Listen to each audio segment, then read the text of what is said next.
నిరంకుశ పాలన చేస్తుంది. విద్యార్థులను, ఉద్యమకారులను తెలంగాణ మరో ఉద్యమం రేకెత్తించే విధంగా ఈ అణచివేత ధోరణి మంచిది కాదు. మొదటిసారి ఏంటంటే ఛానళ్ళు కొన్ని ప్రభుత్వానికి మాత్రమే విద్యార్థులు ఉపయోగపడుతున్న సమాజానికి రేపటి తరాన్ని గురు బ్రహ్మో గురు విష్ణు గురు సాక్షి పరమ బ్రహ్మ అన్నారు.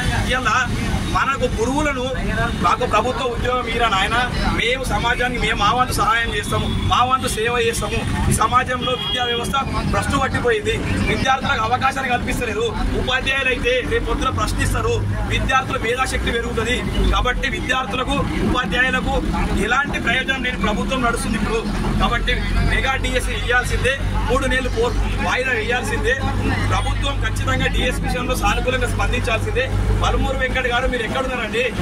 మా పెద్ద దొర పోయింది కానీ చిన్న దొర నిన్ను నమ్మే కదా మేము సెంట్రల్ లైబ్రరీ నుంచి మన స్టడీ హాల్ నుంచి స్టడీ చైర్లో వదిలేసి మీకోసం వచ్చి మేము ధర్నాలు చేసి మన ప్రజాప్రభుత్వం మధ్య పోస్టులు పెరుగుతాయని మా బతుకులు ఆగం చేసుకుని మరి మీ ఎంట తిరిగాం.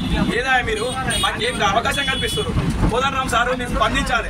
మీరు పోరాటం చేసిన వాళ్ళు, గొప్ప మనసున్న వాళ్ళు, మీరు స్పందించాలి. ముఖ్యమంత్రి గారు కింది స్థాయి వర్గాలు మీకు ఇచ్చే రిపోర్ట్ ఏ రకంగా ఉన్నదో తెలియదు కానీ మన భారతదేశంలోనే ఒక విద్యాశాఖ మంత్రి లేని ఏకైక రాష్ట్రం అంటే మన తెలంగాణ రాష్ట్రం. ఒక విద్యాశాఖ మంత్రి లేని రాష్ట్రం. శాఖ మీ దగ్గర పెట్టుకొని కూడా మీరు శాఖపరమైన చర్యలు తీసుకోవట్లేదు. ఒక పక్క రాష్ట్రం ముఖ్యమంత్రి అయితే పోయి మాట్లాడుతున్నారు కానీ ఇక్కడ విద్యార్థులు రోడ్ల మీద ధర్నాలు చేస్తున్నారు. 5 రూపాయల భోజనం తింటున్నారు. ఇంటికి పోయాలని పరిస్థితి. గట్క గంజి నీరు కూడా బతున్నారు. మరి వాళ్ళ బతికేంది? వాళ్ళకి ఉద్యోగం వద్దా? వాళ్ళ పిల్లలు మంచిగా బతకద్దా? ప్రజాప్రభుత్వం అంటివి, 2 లక్షల ఉద్యోగాలు అంటివి, మేనిఫెస్టో అంటివి, క్యాలెండర్ అంటివి. ఏది మరి విడుదల చేసిన క్యాలెండర్ ఏది?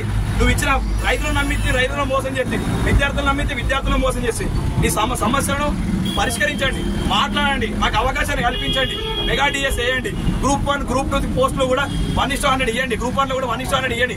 విద్యార్థులకు అవకాశం ఇవ్వండి. 2000 పోస్టులతో గ్రూప్ 2 పెట్టండి. 3000 పోస్టులతో గ్రూప్ 3 పెట్టండి.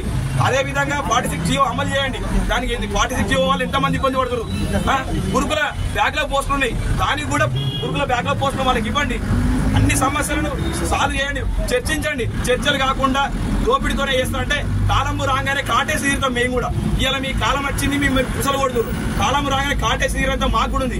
మేము నిర్మించుకున్న ప్రభుత్వం మేమే అంతం చేయాల్సి వస్తుంది. కాబట్టి స్పందించండి. విద్యార్థులను, ఉపాధ్యాయులను మీరు ఇలాంటి దుందుడుకు చర్యల వల్ల ప్రభుత్వం అనేది పడిపోయే అవకాశాలు ఎక్కువ ఉంటాయి. రేపు సర్పంచ్ ఎలక్షన్లో, మున్సిపాలిటీ ఎలక్షన్లో, ఎంపీటీసీ, జెడ్పీటీ ఎలక్షన్లో ప్రతి విద్యార్థి పోరాటం చేస్తాడు, పార్టిసిపేట్ చేస్తాడు. అప్పుడు ప్రభుత్వానికి ఆల్రెడీ ప్రభుత్వంలో 8 సీట్లే వచ్చినాయి, ఎంపీ సీట్లు.